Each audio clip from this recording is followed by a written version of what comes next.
Hello, Burleson County. Hello, Burleson County. Hello, Burleson County. Hello, Burleson County. Welcome back to another Sheriff's Update. I'm Bill Rios.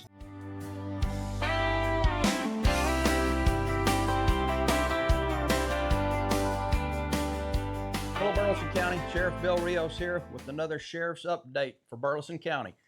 All right, before we get started, I want to mention next Tuesday on February the 10th, we're going to have another Coffee with a Cop. It's going to be at the Citizens State Bank in downtown Summerville.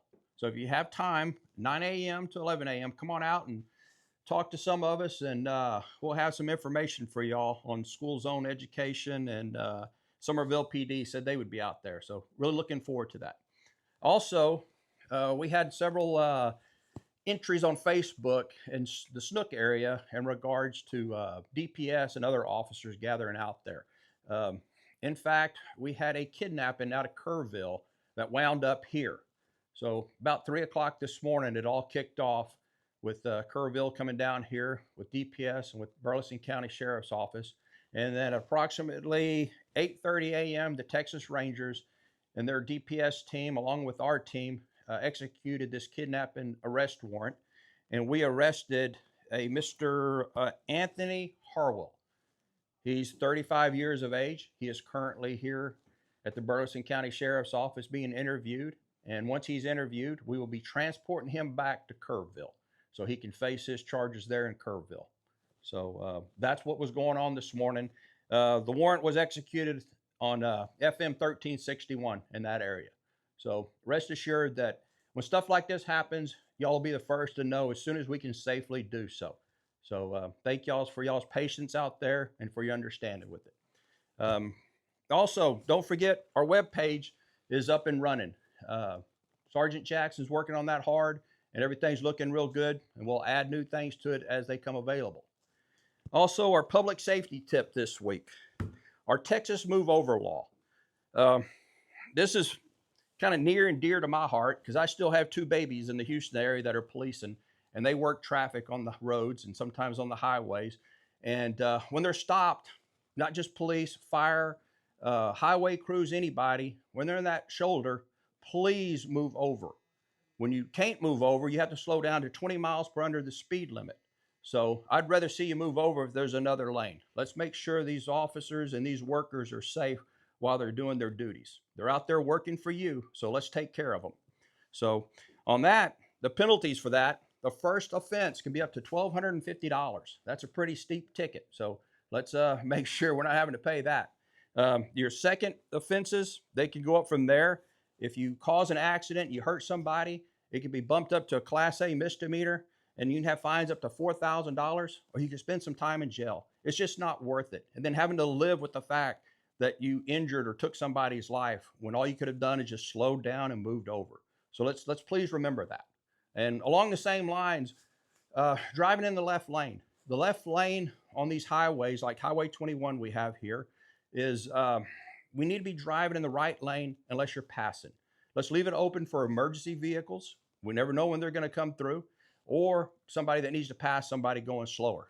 Make your pass, get in front of the vehicle safely, move back over to the right-hand side. It's just that simple. So no camping. Like I said before, if you want to camp, Summerville's beautiful out there by the lake.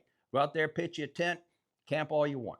So with that, our weekly call volume this week, we ran a total of 156 calls for service. With those calls, we had 3 suspicious persons or activities. Like I say, I really appreciate y'all calling those in, taking care of your neighborhoods and your neighbors. We had 5 disturbances. Maybe that was because of the cold weather, people staying inside. You know, maybe we can't get along all the time, but let's keep trying. Let's keep trying. We had 1 reckless driver complaint. That's significantly down, so maybe people are heeding the warnings on those.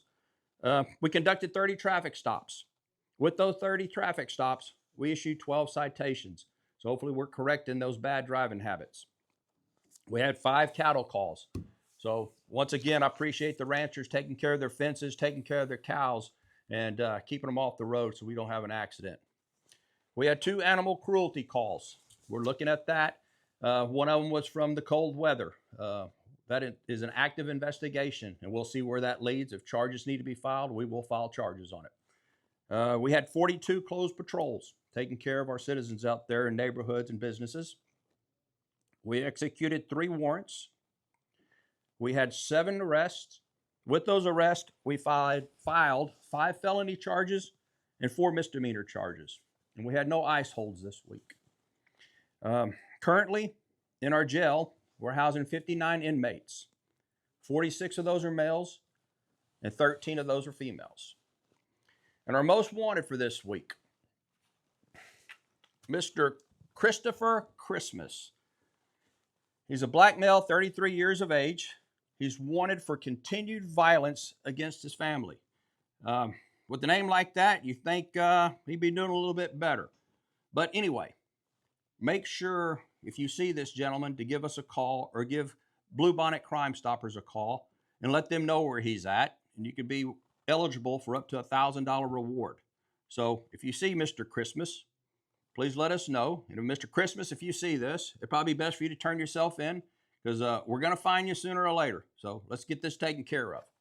So with that, Burleson County, I hope everybody had a great week. Hope everybody's enjoying this warmer weather this week, but I'm sure Mother Nature will have something for us real soon. So with that, Burleson County, stay safe. We'll see you next time.